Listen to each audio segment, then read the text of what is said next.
Ce matin, pour la chronique, on est avec la responsable du programme Citoyenneté responsable, Caroline Tremblay, qui est en compagnie d'un jeune qui a vécu, il ne va pas nous parler du stage à vivre, mais qui a vécu un stage l'année dernière à Montréal. Il va pouvoir nous faire un retour sur l'événement. Il s'agit de Gabriel Pelletier. Bienvenue à tous les deux. Merci.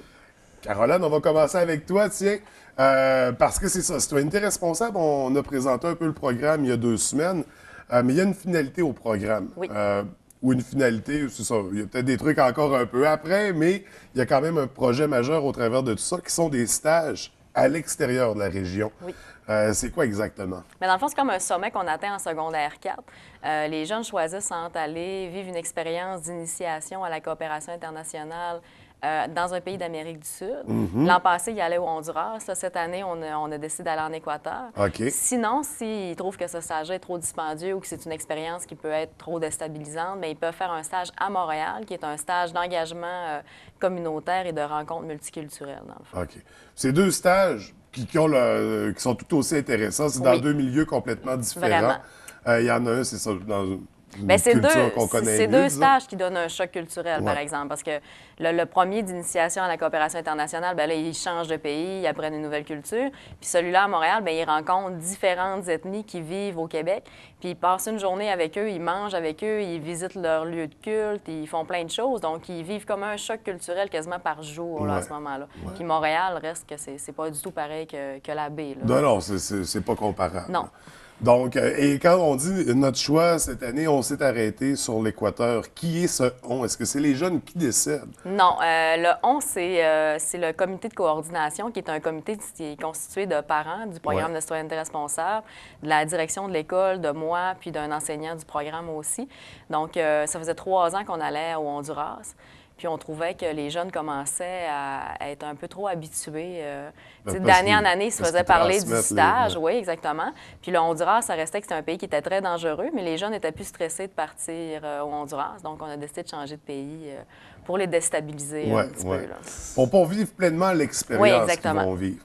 Fait que ça s'est arrêté sur l'Équateur.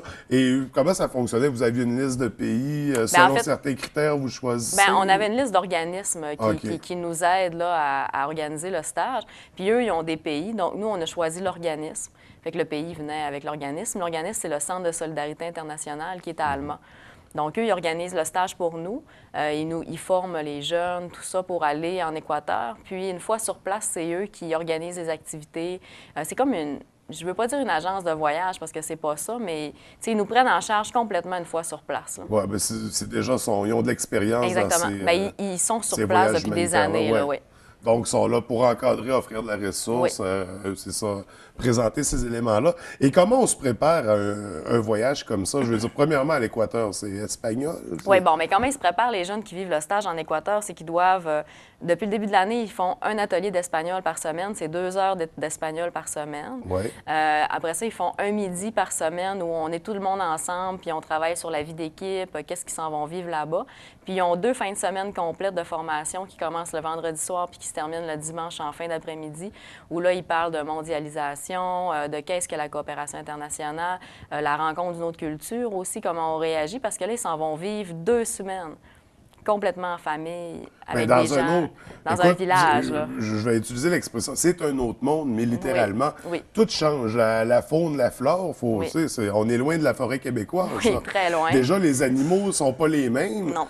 La Les insectes non nourriture, plus. oui, les insectes, c'est ça. Puis le mode de vie Oui. des gens par rapport à tout ça aussi. Bien, ils vont vivre aussi dans une, je vais dire, une extrême pauvreté. Tu sais, ils vont vivre dans une pauvreté Qu'on connaît pas au connaît pas Québec. du tout. Ouais. Ils vont vivre dans des tout petites maisons, avec un plancher en terre, la cuisine à l'extérieur. C'est ça, il n'y a pas de chauffage, il n'y a pas de TV, il n'y a Non. pas d'Internet. La nourriture est complètement différente aussi. Peut-être qu'il y a là. des petits êtres rampants qui se promènent Ça se sur pourrait, le oui. sol, alors que c'est ça, on ne tolère pas un fil d'araignée Non, c'est ça. dans nos coins de fenêtre. Oui. C'est vraiment, on passe d'un univers à l'autre. Oui, exactement.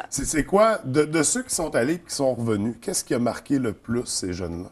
Bien, en fait, c'est parce qu'avant de partir, il y avait plein de craintes par rapport aux insectes, par rapport à la toilette, par rapport Ouais. à leur hygiène personnelle. Puis quand ils reviennent, ils se rendent compte que leurs craintes qu'il y avait, c'était vraiment des niaiseries. Parce qu'une fois sur place, ils ont pensé à ça pendant peut-être 2 minutes.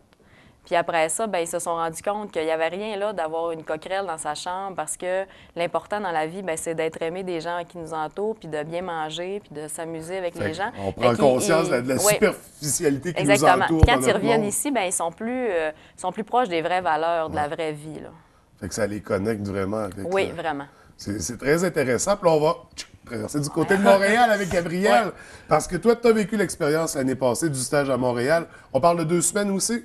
Non, une semaine. Une semaine? Ouais. Raconte-moi comment ça se passe. Comment se déroule ce stage-là? Ben, tout d'abord, on est parti, on s'est arrêté, on a passé une nuit à la prison historique de Trois-Rivières. C'était quelque chose. Oui. Oui. Fait que vous avez vécu l'expérience du prisonnier parce que c'est vraiment ça. C'est une mise en scène oui, avec des gardiens de prison. Oui, ils nous mettent le linge, puis le gardien de prison, un gars hyper strict, impitoyable. Il nous traite vraiment comme des prisonniers. Il nous appelle Pelletier, les affaires de même. Il nous donne Puis j'ai même des entendu dire surnoms. que tu as failli faire du trou ou. Ouais, ben, quasiment pas. C'est à cause, dans le fond, avant de se coucher le soir, monsieur le gardien, comme on l'appelait, il nous donnait des couvertes, tout ça. Puis moi, j'étais allé aux toilettes pendant qu'il donnait ces couvertes-là. Fait que là, moi, j'arrive, tout le monde a pris le couverte, moi, j'en avais pas. Fait que là, je fais, monsieur le gardien, est-ce que je pourrais avoir des couvertes? Moi, j'étais aux toilettes. Il fait, tu vas devoir les gagner, tes couvertes, Pelletier. Fait que là, j'ai monté au 2e étage avec, tout ça, il m'a donné dans mes mains, puis il m'a même donné un gros matelas à monter. Là, on a redescendu, on était dans le couloir, il y a eu une vitre, puis il faisait sûrement moins 20 certains ce soir-là, puis il faisait vraiment frais, il y a eu la vitre. Fait que là, il me fait, Pelletier, tu vas monter le lit. Tu sais, j'avais un matelas pour découvert tout ça. Là, à un moment donné, je regarde Madame Caroline de loin, je fais, vas-tu me faire coucher là? Fait que là, dans ma tête, oui. Fait que là, je commence à me coucher, mais tu sais, même en dessous des couvertes, je l'ai, là, avec la grosse natte, là, à côté de moi. Là, à peu près, à un moment donné, au bout d'une trentaine de secondes, il arrive, Pelletier, lève-toi. Là, je fais, oui, monsieur le gardien. Il fait, là, dans le fond, ce que t'as monté, c'est le lit pour le monde qui vont niaiser dans les chambres. Là, j'étais soulagé. Je pensais, j'étais sûr que j'allais passer la nuit à la fenêtre. Là, je regarde Mme Caroline, je fais, ouh! Fait que toute ton aventure, ça commençait comme ça avec. Oui, ça a été vous un bon arrêtiez à début. Trois-Rivières. Ça a vraiment été un bon début. Puis quand tu arrives à Montréal, qu'est-ce que vous avez fait exactement pendant cette semaine-là? Dans le fond, à Montréal, c'est qu'on avait choisi des communautés ethniques à aller visiter, parce qu'ils ont tous différents quartiers à Montréal. On est allé voir la communauté juive, arabe, chinoise, latino, portugaise, italienne. Ouais. On en a vraiment vu de toutes les couleurs. Puis à chaque quartier, la communauté, si vous vouliez, ils nous faisaient visiter, ils nous contaient un peu d'histoire, mettons, l'immigration au Québec, là, quand ils sont arrivés. Ils nous faisaient visiter, mettons, leurs lieux de culte, leurs édifices politiques, tout ça. On a, mettons, les Italiens, leur grosse église avec plein de belles décorations. La communauté juive, on était allé, je sais plus si c'était dans une école, mais dans un édifice... Au musée. Ouais, un genre de musée, là, on voyait comme toute une espèce de mini-église où ils pouvaient faire les bar mitzvahs, puis tout ça, c'était super beau, puis on en apprenait plein. Puis on allait manger avec chaque communauté, là. Mettons, les Portugais, on a mangé un repas portugais, les Italiens, on Des a grillades portugaises. Oui, ça, toutes des grillades, on avait mangé du porc, c'était vraiment délicieux. Ouais. Après ça, les Italiens, on est allé manger dans un restaurant de pizza, là, tout ça. Puis avec les Arabes, on a mangé de la pâtisserie. Eux autres, c'est vraiment la pâtisserie. Puis c'est... Ou les couscous royales, ces choses-là. Oui, plein de choses de même. Fait que vous t'as goûté aussi à ces Ah cultures-là. oui, ça a c'est vraiment comme- été aussi un stage culinaire. Ouais. Là. Mais pour connaître puis comprendre une culture, je pense qu'il faut y goûter aussi. Il faut la vivre. C'est sûr, là. c'est sûr. Ça c'est permet sûr. de Ah oui. partager puis de se rapprocher. Laquelle de ces communautés-là t'a marqué le plus? C'est une bonne question parce que, moi, vous dire, chaque communauté avait vraiment des choses marquantes, mais... Caroline, c'est vraiment pas facile.